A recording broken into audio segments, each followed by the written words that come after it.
지난 한 주간 동안 이렇게 미국만 아니라 전 세계를 참 마음 아프게 만든 그 뉴스를 우리는 보았습니다. 22명이 한 18살의 젊은 아이가 이렇게 자신의 어떤 분노를 조절하지 못하고 총을 쏴대므로 그 조그만 마을에 있는 대부분의 10살짜리 아이들이 한꺼번에 죽은 그 사건을 우리는 뉴스로 보았습니다. 그의 선생님이 한 학생을 끝까지 살리고자 부둥켜 안고 죽은 장면을 보고 그 남편이 충격을 받고 이틀 만에 심장마비로 죽게 되었습니다. 그 남편의 마음도 애절하지만 자기가 이렇게 사랑했던 10살짜리 반 학생들을 지키고자 애썼던 이렇게 그 선생님이 얼마나 이렇게 생각나는지 참 마음 무거운 어떤 생각들을 가졌습니다. 그러면서도 원인 귀속이라는 생각을 가졌습니다. 원인 없이 결과는 있지 않다는 겁니다. 아마도 이르마 가르시아라는 그 선생님, 그의 원인 없이 그런 어떤 결과가 나오지 않았을 것이니까 그 아이들을 끝까지 지키려고 애썼던 그 모습들이 참 감동스럽고, 학교 앞에 이렇게 늘 살았던 한 할아버지가 자기가 늘 보았던 그 아이가 이제는 이제 학교가 마친 그 시간에도 볼 수 없게 되었다는 생각을 할 때 가슴이 아프다라는 이야기를 했습니다. 그 마을에 10살짜리 아이들이 한꺼번에 19명이 없어졌다는 것들은 참으로 이렇게 보면 끔찍한 사건 중에 최악의 사건이라 생각되어야 하는 것입니다. 원인 없는 일들은 이 땅에서 이루어지지 않습니다. 그러면서도 우리는 행복한 일들을 경험하면서 틀림없이 이 행복이 어디에서나 왔을 것이다 라고 생각은 잘 하지 않습니다. 나쁜 일이 생기면 그 원인을 찾는데 행복의 그 원인을 잘 찾지 않는다는 겁니다. 민수기 13장에 가면 각 족속에서 각 지파별로 대표적인 젊은이 한 사람씩 뽑습니다. 참 신뢰할 만하고 괜찮은 젊은이들을 한 명씩 뽑았는데 그들은 가나안 땅을 정탐하기 위한 대표적인 인물이었습니다. 그냥 몇만 명 중에 한 명을 뽑았으니까 그 신뢰성이나 그들의 어떤 살아온 어떤 흔적들은 어떻겠나 생각되어지는데요. 아마도 그 지파의 대표성을 뽑았을 때는 굉장히 믿음이나 모든 것들에 있어서 모범되었을 것이라는 것을 추측할 수 있습니다.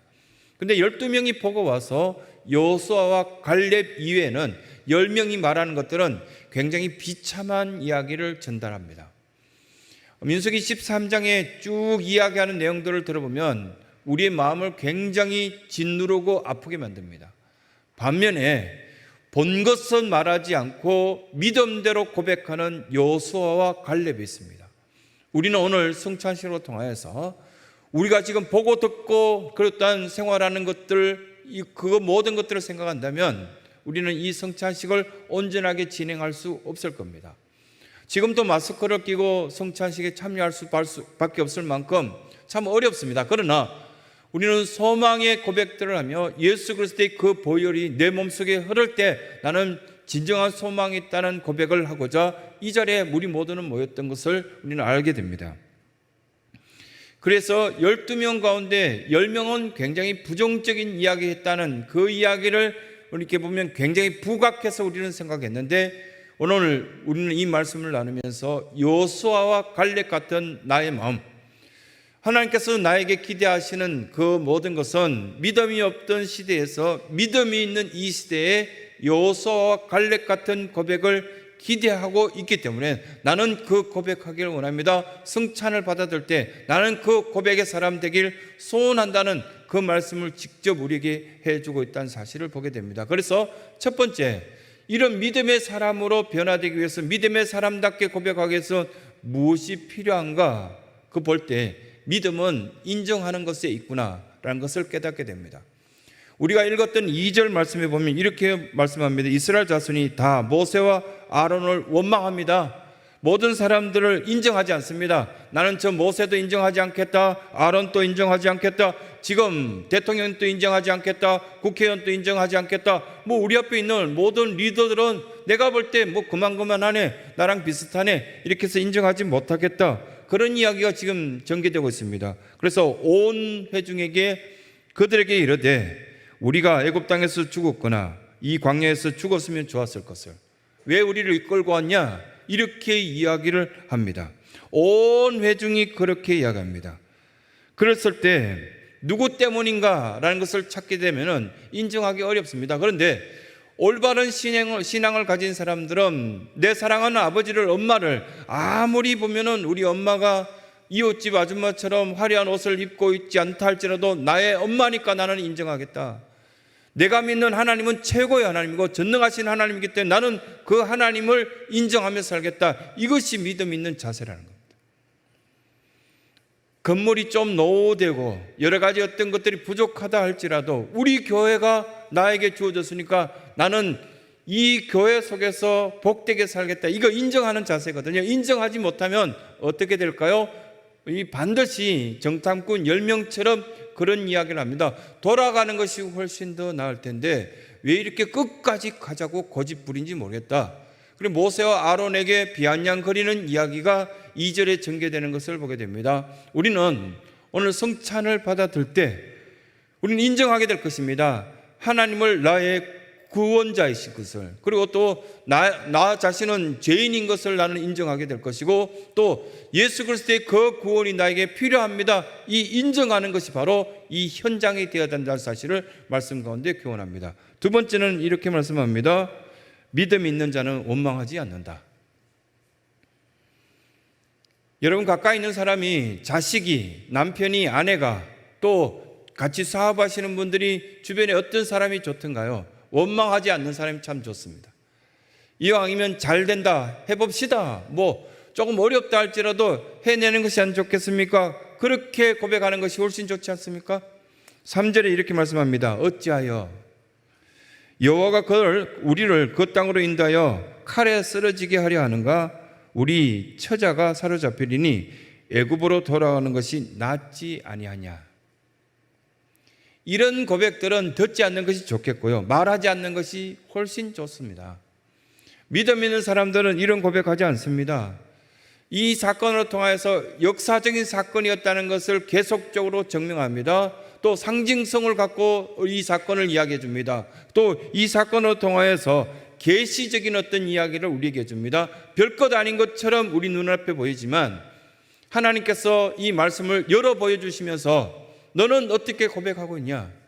믿음의 눈으로 보고 있느냐? 아니면 계속적으로 원망하고 좌절하고 있느냐? 그렇게 말씀합니다. 믿음으로 고백하지 못할 때는 한 발도 내딛지 못합니다. 뭐라고 말씀합니까? 돌아가자고 하는데요. 다수가 돌아가지 않는데 돌아가야 되지 않겠습니까? 이것이 우리의 일반적인 생각입니다. 그런데 하나님은 하나님의 뜻이라면 가라고.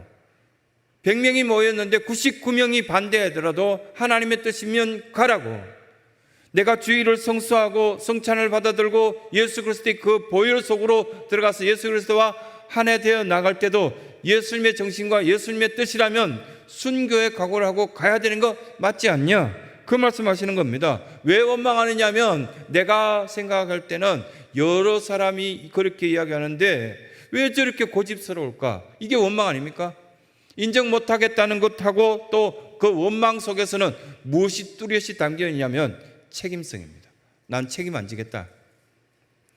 주로 이렇게 많은 사람들이 주변에 있을 때는 참 마음이 갈팡질팡하고 괴롭죠. 그래서 보면 그 책임을 지지 않기 위해서는 여러 가지 이유를, 그리고 또한 변명할 이야기들을 쭉 꺼내 놓습니다. 그러다 보니까 이스라엘 백성들은 그냥 잠깐 고생하면 가나안 땅까지 들어가서 하나님을 예배하고 하나님만 기쁘게 하고 행복하게 살 수 있는 그 시간들을 40년이란 고생을 하고 괴로움을 겪는 그 모습들이 있었고요. 얼마나 고집스러우면 애굽 땅에서 430년 동안 훈련시켰을까, 그 생각을 해봅니다.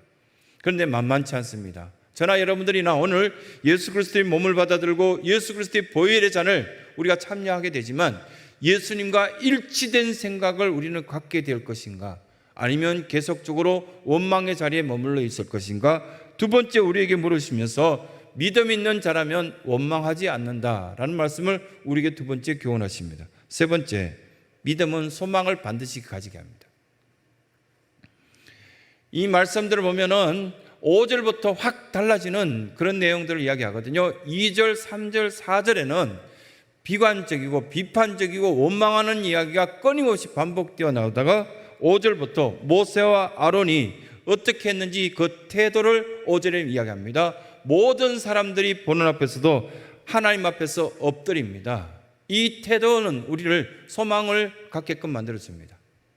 목회자가 하나님 앞에 엎드리는 마음으로 기도하러 나오게 되고요, 중직자들이 기도하게 되고 찬양대원들이 기도하는 마음으로 찬양을 올려드린다면 거기에는 역사하시는 하나님의 능력이 나타납니다.